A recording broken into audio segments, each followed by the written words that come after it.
कल हमने देखा था कि जैसे जैसे मैग्नेटिक फ्लक्स में चेंज आता है तो किसी भी कंडक्टर के अक्रॉस मैग्नेटिक फ्लक्स में जब चेंज आता है तो उस कंडक्टर में करंट प्रोड्यूस होना शुरू हो जाता है। बेसिकली होता क्या है कि मैग्नेटिक फ्लक्स के चेंज होने से उस कंडक्टर में ईएमएफ जनरेट होती है। ईएमएफ जनरेट होती है, ईएमएफ इंड्यूस होती है, और वो इंड्यूस्ड ईएमएफ फिर करंट की प्रोडक्शन का, करंट की इंडक्शन का बाइस बनती है।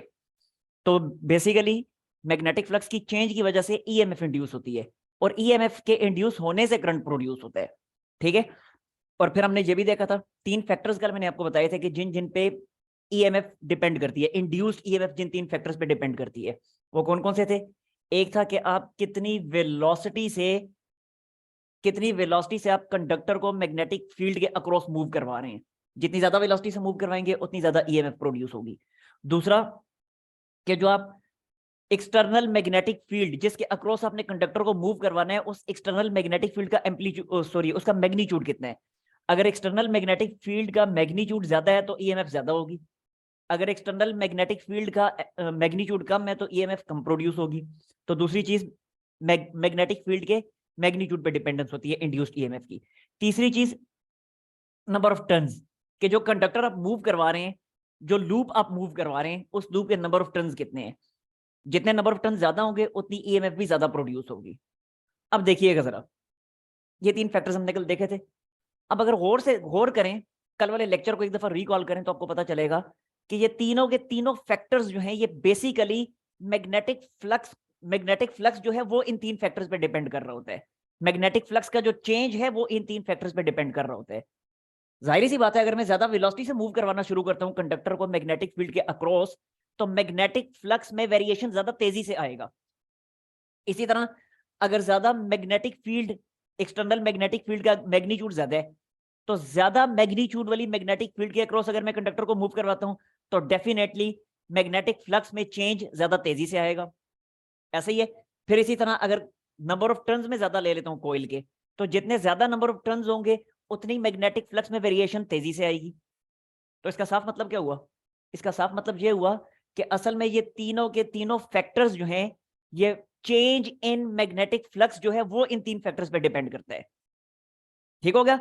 तो फिर साफ मतलब यह हुआ कि असल में जो ईएमएफ इंड्यूस हो रही है किसी भी कंडक्टर में, that is directly proportional to rate of change of magnetic flux.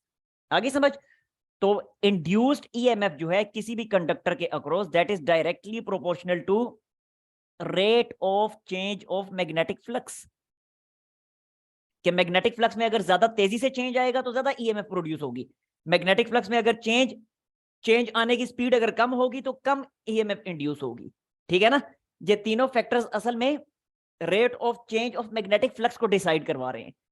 अच्छा, अब मजीद साथ ही साथ ये भी हम कह देते हैं कि it is directly proportional to N number of turns. ठीक हो गया? इन दोनों को अगर मैं कंबाइन करता हूं तो क्या बनेगा? इन दोनों को कंबाइन करने से ये बनेगा E is directly proportional to n delta phi by delta t। और अगले स्टेप में E is equal to K, constant of proportionality, n delta phi divided by delta t। इस केस में K जो है वो 1 के इक्वल होता है, तो लिहाजा जब K 1 के इक्वल होगा तो इंड्यूस्ड ईएमएफ जो है वो क्या बनेगी? वो बनेगी n delta phi divided by delta t। ठीक हो गया? एक चीज देखिएगा, E is directly proportional to delta phi by delta t. It is not only directly proportional to delta phi by delta t, but it is directly proportional to negative of delta phi by delta t. अब इस negative sign का क्या मतलब है? ये negative sign Lenz's law के लिए है, और वो लेंजेस लॉ नेक्स्ट टॉपिक है हमारा, वहीं पे मैं डिटेल से बताऊंगा कि इस नेगेटिव साइन का क्या मकसद है, लेंजेस लॉ में ये नेगेटिव साइन क्यों आता है। तो यहाँ पे जस्ट मैं इतना बता रहा हूँ कि this negative sign is due to Lenz's law. ठीक है? तो नेगेटिव साइन फिर जाहिर सी बात है यहाँ पे भी आएगा, ये नेगेटिव साइन फिर यहाँ भी आएगा, और ये नेगेटिव साइन फिर यहां भी आएगा। आगे समझ? तो ये जो हमारे पास फॉर्म आई है, this is the mathematical form of Faraday's law. This is Faraday's law. This is Faraday's law. क्या बता रहे हैं ये लॉ हमें? कि किसी भी कंडक्टर में जो ईएमएफ इंड्यूस होगी, that is directly proportional to rate of change of flux. Flux में चेंज अगर ज्यादा तेजी से आ रहा है तो ईएमएफ ज्यादा प्रोड्यूस होगी। फ्लक्स में अगर स्लो चेंज प्रोड्यूस हो रहा है तो कम ईएमएफ प्रोड्यूस होगी। ये है बेसिकली फैराडेज लॉ। ठीक हो गया। अब बाकी आगे देखते हैं हम लेंजेस लॉ। ये नेगेटिव साइन लेंजेस लॉ की वजह से आता है, तो आखिर वो लेंजेस लॉ है क्या? तो पहले इसका लेना स्क्रीनशॉट, अगर कोई मसला है तो पूछ लें। अच्छा देखें, Lenz's law. Lenz's law basically कहता क्या है? लेंजेस लॉ ये कहता है कि किसी भी कंडक्टर में मैग्नेटिक फ्लक्स के चेंज की वजह से जो करंट प्रोड्यूस होगा, वो करंट हमेशा अपनी डायरेक्शन इस तरह से मेंटेन करेगा कि वो उस कॉज को अपोज करे कि जिस कॉज ने इस करंट को प्रोड्यूस किया था। ठीक है, पहले मैं इसकी स्टेटमेंट लिखता हूं और फिर मैं इसको डिटेल से समझाता हूं। देखें जरा, the induced current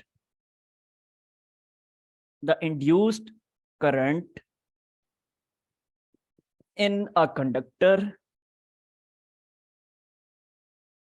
the induced current in a conductor maintains its direction, maintains, पता नहीं स्पेलिंग maintains के गलत है शायद, मैं लिख रहा हूं, देख लीजिएगा जो भी है, maintains its direction in such a way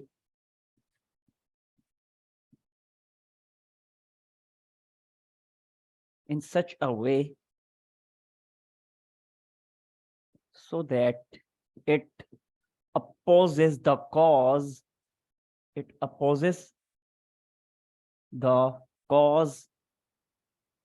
which produces it।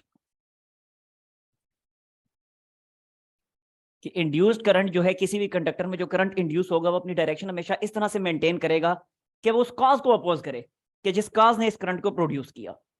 मतलब क्या, सीधे सीधा अल्फाज में इसका मतलब ये है कि करंट जो है हमेशा वो ये कोशिश करेगा कि मैं इंड्यूस ना हो सकूं।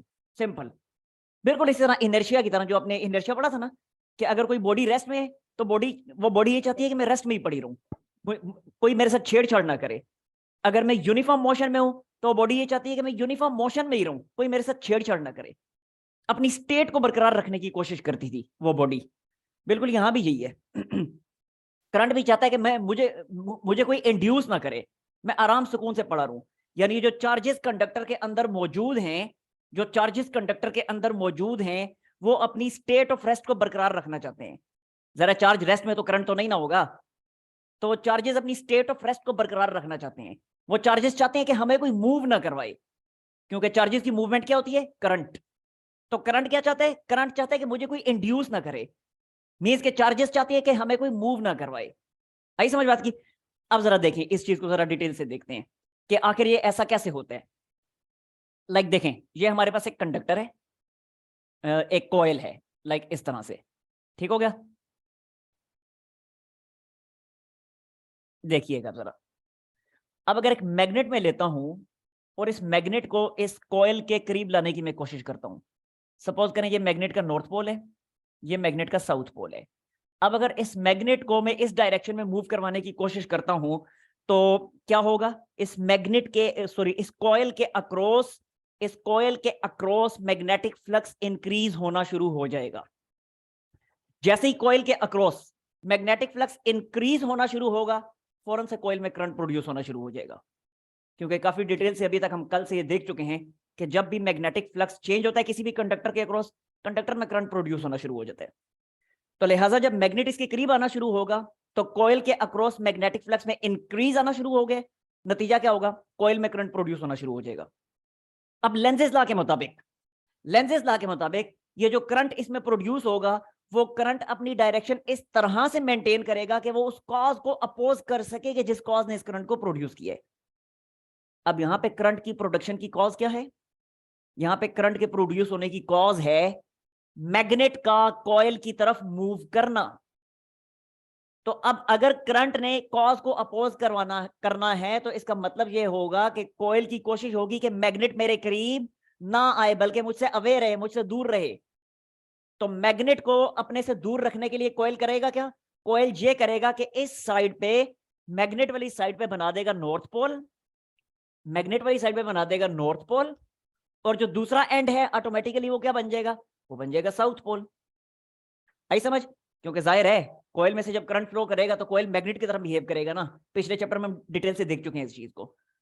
तो जैसे ही मैग्नेट कॉइल की तरफ आना शुरू होगा, तो क्या करना है, इसने अपने करंट की डायरेक्शन को इस तरह से मेंटेन करना है कि उस कॉज को अपोज करे जिस कॉज ने इसको प्रोड्यूस किया है। तो यहाँ पे करंट को प्रोड्यूस करवाने की कॉज क्या है, वो है मैग्नेट का कॉइल की तरफ मूव करना। तो लिहाजा मैग्नेट की मोशन को अपोज करने की कोशिश करेगा। तो अपोज करने के लिए क्या करेगा, फिर यहाँ पे नॉर्थ पोल बनाएगा ताकि उसको रिपेल कर सके। ठीक हो गया, अच्छा बन गया नॉर्थ पोल। अब जरा देखें लेंजेस लॉ के मुताबिक अब हमने डायरेक्शन भी तो बतानी है करंट की। तो डायरेक्शन कैसे बताएंगे, राइट हैंड रूल। थंब को हम रखेंगे, अपने थंब को रखेंगे इस नॉर्थ पोल की डायरेक्शन में और फिंगर्स को कर्ल करेंगे। तो कर्ल ऑफ फिंगर जो होगा वो हमें क्या बता देगा, वो हमें करंट की डायरेक्शन बता देगा। ठीक है, जरा देखें, ये राइट हैंड रूल मैं इस पे अप्लाई कर रहा हूं। नॉर्थ पोल मेरा इधर बना ना इस साइड पे, तो ये नॉर्थ पोल मैंने इधर रखा, फिंगर्स को कर्ल किया, तो फिंगर्स कर्ल होंगी किस डायरेक्शन में, आउटवर्ड। तो फिंगर्स जब आउटवर्ड कर्ल होंगी तो ये करंट की डायरेक्शन आ गई, लाइक ये देखें जरा इस तरह से, ये लें जी, ये हमें करंट की डायरेक्शन मिल गई हमें इस हमारे इस कॉइल में। ठीक हो गया, अच्छा अब जरा देखें, अब अगर मैं इस तरह करता हूं कि मैग्नेट को कॉइल से अवे खींचना शुरू करता हूं, अब क्या होगा, फिर से देखें अगेन, ये हमारा कॉइल इस तरह से। अब मैं क्या करता हूं कि मैग्नेट को इससे अवे पुल करवाने की कोशिश करता हूं। तो अगेन ये आ गया हमारा नॉर्थ पोल, ये आ गया साउथ पोल। अब मैं क्या कर रहा हूं, मैग्नेट को मैं इससे अवे पुल कर रहा हूं। अब जब मैग्नेट को मैं इससे अवे पुल करवाना शुरू करूंगा तो होगा क्या, मैग्नेट जैसे ही इससे अवे मूव करना शुरू करेगा तो इस कॉइल के अक्रॉस मैग्नेटिक फ्लक्स डिक्रीज होना शुरू हो जाएगा, मैग्नेटिक फ्लक्स में कमी आनी शुरू हो जाएगी। जैसे इसके अक्रॉस मैग्नेटिक फ्लक्स में डिक्रीज आना शुरू होगा, अगेन इसमें करंट प्रोड्यूस होना शुरू हो जाएगा। अब फिर से करंट अपनी डायरेक्शन इस तरह से मेंटेन करेगा कि उस कॉज को अपोज कर सके कि जिस कॉज ने इस करंट को प्रोड्यूस किया।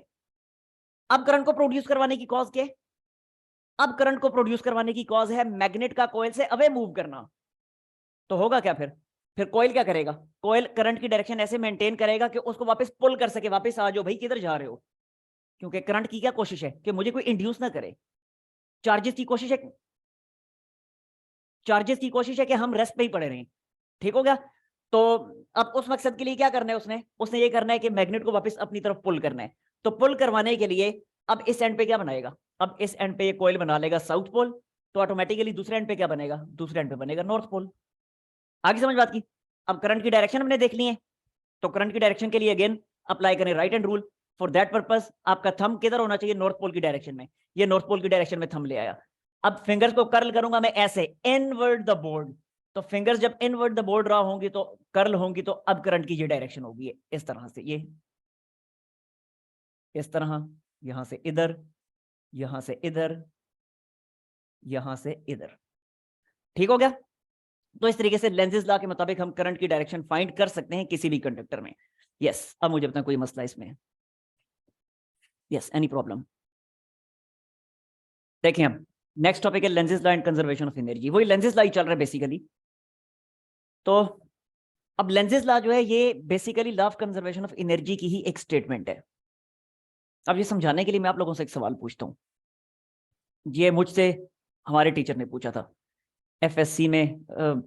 हमारे इस तरह रेगुलर टीचर तो नहीं थे, हमारे सेक्शन को नहीं पढ़ाते थे, दूसरे सेक्शन को फिजिक्स पढ़ाते थे। बहरहाल बाज़ दफ़ा हम उनकी क्लासेस में भी जाके बैठ जाते थे जब हमारे सर मौजूद नहीं होते थे। तो उन्होंने एक सवाल हमसे पूछा, वो सवाल उनका ये था कि करंट को प्रोड्यूस, सवाल गौर से सुनिएगा, करंट को प्रोड्यूस करवाने के लिए आखिर मैग्नेटिक फ्लक्स का चेंज ही क्यों जरूरी है, मैग्नेटिक फ्लक्स को चेंज करवाए बगैर करंट क्यों नहीं प्रोड्यूस हो जाता, why the change is necessary for the induction of current, बताएं। मैं इतनी देर में मैं स्टेटमेंट लिखता हूं, इतनी देर में आप लोग सोचें।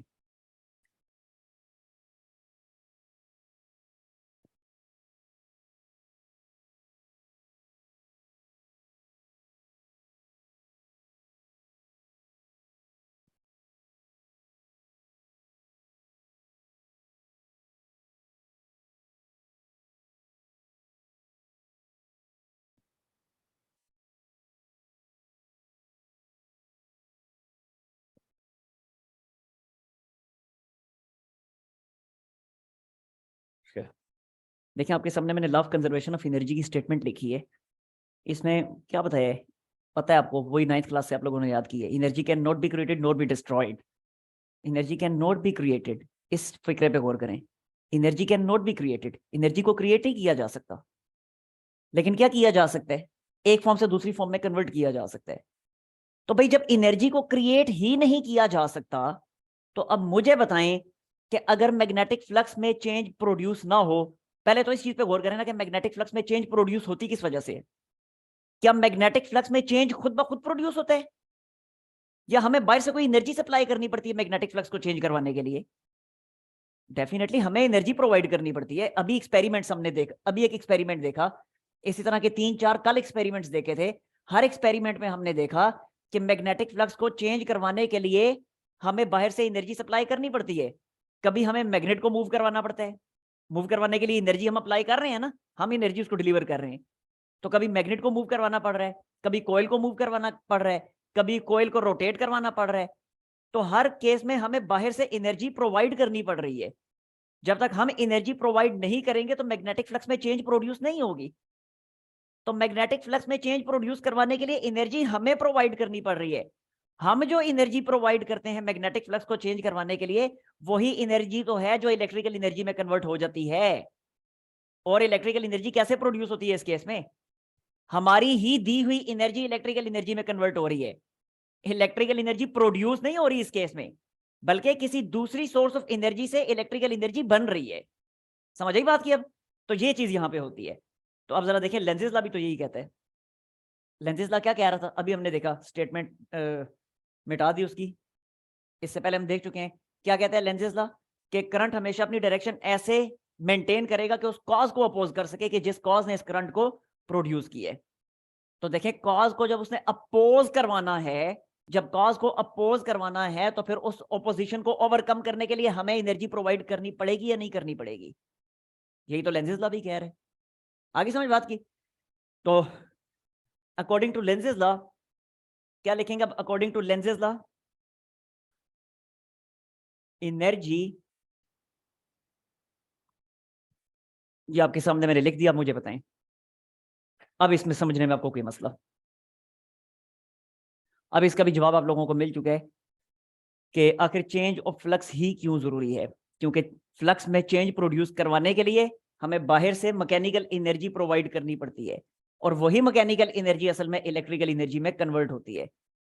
वरना अगर हम मैकेनिकल एनर्जी प्रोवाइड नहीं करेंगे, मैग्नेटिक फ्लक्स में चेंज प्रोड्यूस नहीं होगा। जब मैग्नेटिक फ्लक्स में चेंज प्रोड्यूस नहीं होगा तो किसी किस्म की कोई इलेक्ट्रिकल एनर्जी भी हमें उस कंडक्टर के अक्रॉस नहीं मिल सकेगी। अभी मुझे बताएं कोई मसला इसमें? Yes, any problem? No sir. Okay, बहरहाल मैं एक दफा फिर इसको एक्सप्लेन कर देता हूँ कि लेंजेस लॉ किस तरह law of conservation of energy की ही एक दूसरी स्टेटमेंट है। Law of conservation of energy क्या कहते हैं? Energy can neither be created nor be destroyed but can be transform from one form to another. तो energy can neither be created, energy can not be created, इस sentence पे गौर करें। तो energy जब क्रिएट नहीं हो सकती तो इसका मतलब क्या हुआ? इसका मतलब यह हुआ कि इलेक्ट्रिकल एनर्जी, वो भी तो एक एनर्जी है, इलेक्ट्रिकल एनर्जी भी खुद ब खुद से क्रिएट नहीं हो सकती। तो जब इलेक्ट्रिकल एनर्जी खुद ब खुद से क्रिएट नहीं हो सकती तो फिर करना क्या पड़ेगा? बाहर से हमें कोई मैकेनिकल एनर्जी प्रोवाइड करवानी पड़ेगी, अपने मैग्नेट को मूव करवाने के लिए, अपने कॉइल को मूव करवाने के लिए, या मैग्नेटिक फ्लक्स को किसी भी मीन से, किसी भी जरिए से चेंज करने के लिए हमें बाहर से कोई ना कोई मैकेनिकल एनर्जी प्रोवाइड करवानी पड़ेगी। तो जो हम एनर्जी हम प्रोवाइड करवाएंगे वही एनर्जी असल में इलेक्ट्रिकल एनर्जी में कन्वर्ट हो जाएगी। ठीक हो गया? तो करंट अपनी क्या कह रहा था लेंजेस लॉ? कि करंट अपनी डायरेक्शन इस तरह से मेंटेन करता है कि उस कॉज को अपोज कर सके कि जिस कॉज ने उसको प्रोड्यूस किया।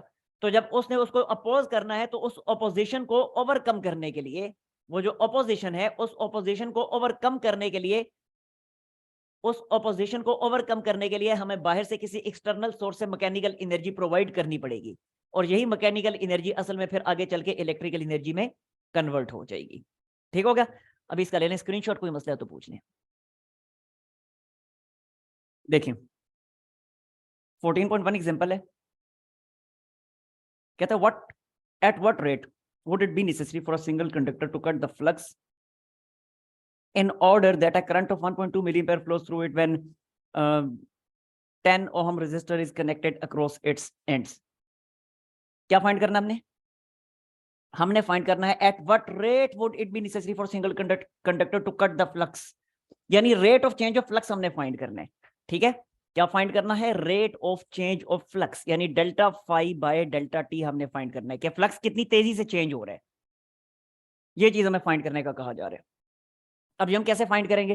देखें, अभी हमने देखा बाय फैराडेज लॉ, क्या था फैराडेज लॉ के मुताबिक?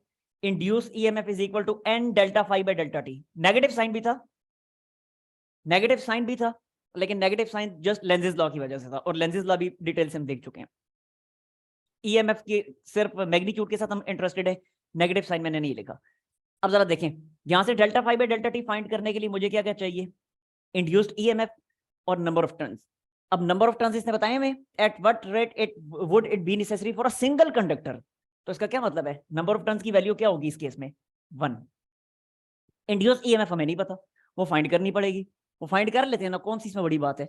करंट हमें बता दी है, यानी वो जो कोयल है पूरा हमारा, जो कंडक्टर है हमारा, उस कोयल में करंट कितना फ्लो कर रहा है वो बता दी है, उस कंडक्टर की रेजिस्टेंस कितनी है वो बता दी है, तो ओहम्स लॉ यूज कर लें, बड़ी आसानी से हमें ईएमएफ मिल जाएगी। तो ये तो खैर बनता है 1.2 मल्टीप्लाई 10 की पावर -3 एम्पियर्स। अब जरा देखिएगा, ओहम्स लॉ अप्लाई कर लें। ओहम्स लॉ के मुताबिक E is equal to I R, तो यहां से I कितना है? वो है 1.2 मल्टीप्लाई 10 की पावर -3। रेजिस्टेंस हमें पता है कितनी है, 10 ओहम्स, तो इसको कैलकुलेट कर लें, कितना बनेगा? 12 मल्टीप्लाई 10 की पावर -3 वोल्ट्स। ठीक हो गया, ये ईएमएफ आ गई, बस अब तो मसला ही हल हो गया। फैराडेज लॉ यूज कर लें, उसके मुताबिक delta phi by delta t is equal to E divided by N. Values put कर लें, ई की वैल्यू है 12 मल्टीप्लाई 10 की पावर -3, नंबर ऑफ टर्न्स तो हैं ही 1, तो सिंपली ये क्या आ गया? 12 मल्टीप्लाई 10 की पावर -3। ये क्या आ रहा है? 1.2 मल्टीप्लाई, अच्छा ठीक है वही तो है, 1.2 मल्टीप्लाई 10 की पावर -2 वेबर पर सेकेंड, वेबर पर सेकेंड, ठीक है। इसका यूनिट क्या होता है? फ्लक्स का वेबर, इसका सेकेंड तो वेबर पर सेकेंड। लेने स्क्रीनशॉट, कोई मसला है तो पूछ लें।